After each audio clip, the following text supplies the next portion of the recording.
New York never slept. Especially Fifth Avenue, the street of lights, storefronts, and the endless buzz of taxis. At the heart of this river of wealth stood Whitmore & Sons, a jewelry house that symbolized luxury and unreachable brilliance.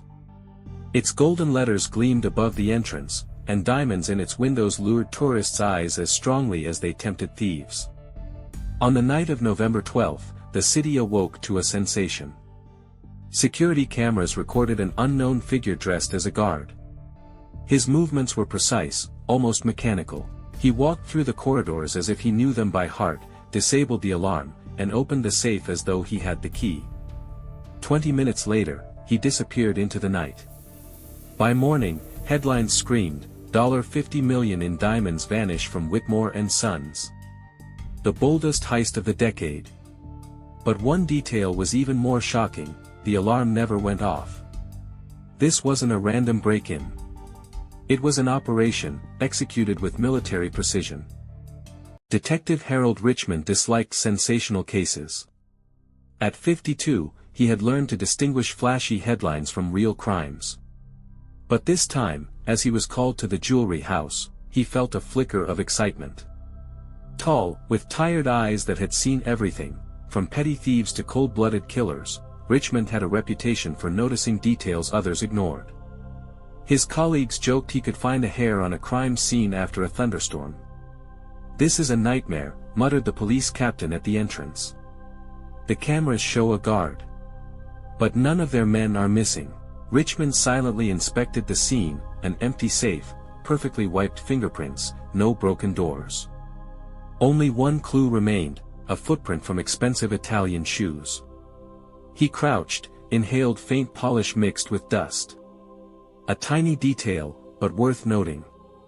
"You're telling me this guy vanished like a ghost?" the detective asked. "Exactly," the captain sighed. "And the press is already making a circus out of it." Richmond knew, ghosts don't exist.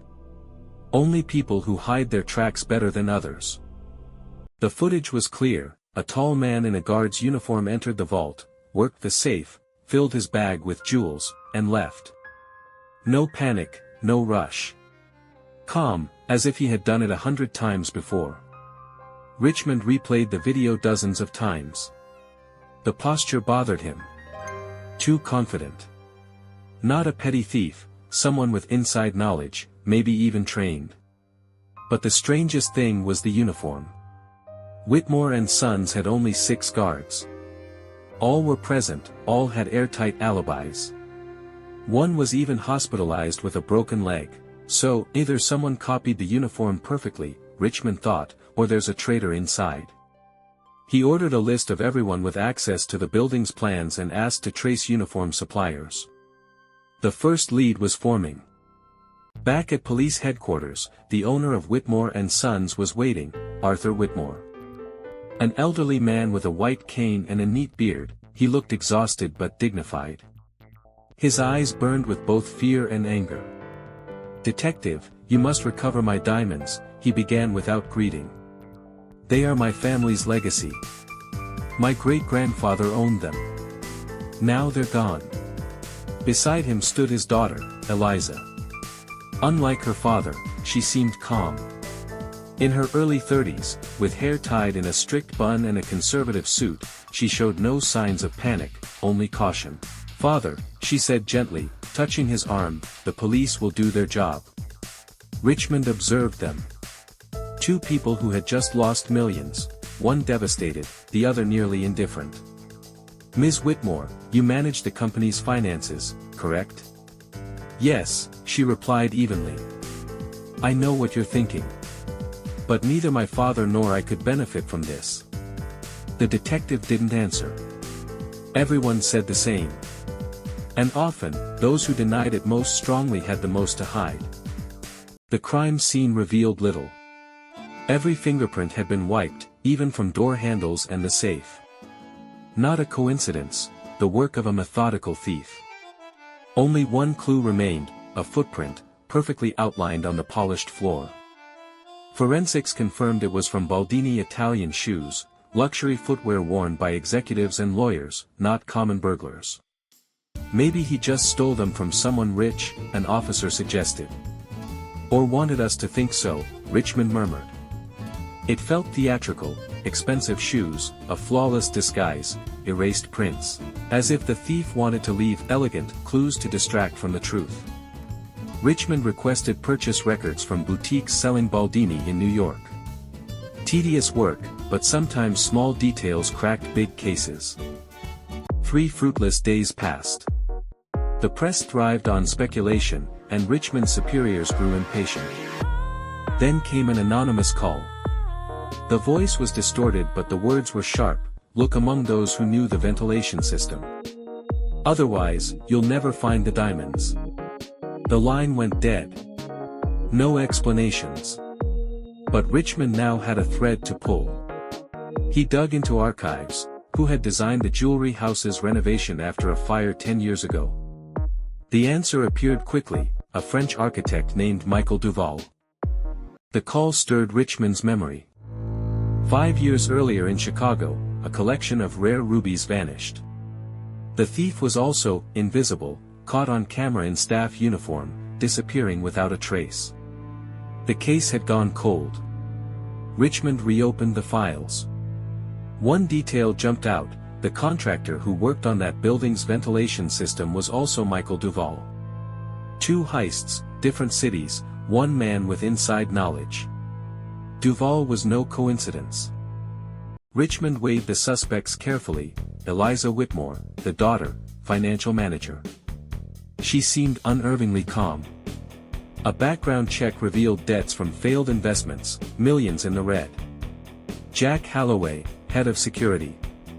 A former commando, he had access to every code. His record, however, was spotless.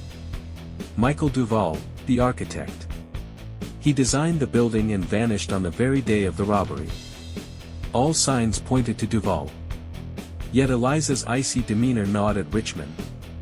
Indifference to such a massive loss looked more like calculation than shock.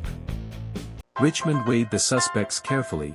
Eliza Whitmore, the daughter, financial manager. She seemed unervingly calm. A background check revealed debts from failed investments, millions in the red. Jack Holloway, head of security. A former commando, he had access to every code. His record, however, was spotless. Michael Duval, the architect. He designed the building and vanished on the very day of the robbery. All signs pointed to Duval. Yet Eliza's icy demeanor gnawed at Richmond. Indifference to such a massive loss looked more like calculation than shock. All clues pointed to Michael Duval. But when police finally found him, in a shabby motel outside the city, he was already dead. A bullet to the back of the head. Beside him lay an empty suitcase and a passport. Someone had erased the accomplice. Richmond sat in the room, staring at the body. Then, in his mind, the puzzle clicked. Duval wasn't the mastermind. He was the tool. Someone with access to finances, someone who could manipulate from the shadows, had orchestrated it all. But it wasn't Eliza. Not Holloway. Not even old Arthur Whitmore. It was Detective Harold Richmond himself. He had conceived this plan years ago, inspired by unsolved cases. He used Duval for the technical side, then silenced him. By leading the investigation, Richmond controlled all evidence, all suspects, all narratives. Who would suspect the detective himself? While the press raved about the heist of the decade, Richmond smiled privately. The diamonds were safe in a hidden cache outside the city, waiting for him. And the police never found proof against him. A year later, Detective Richmond retired.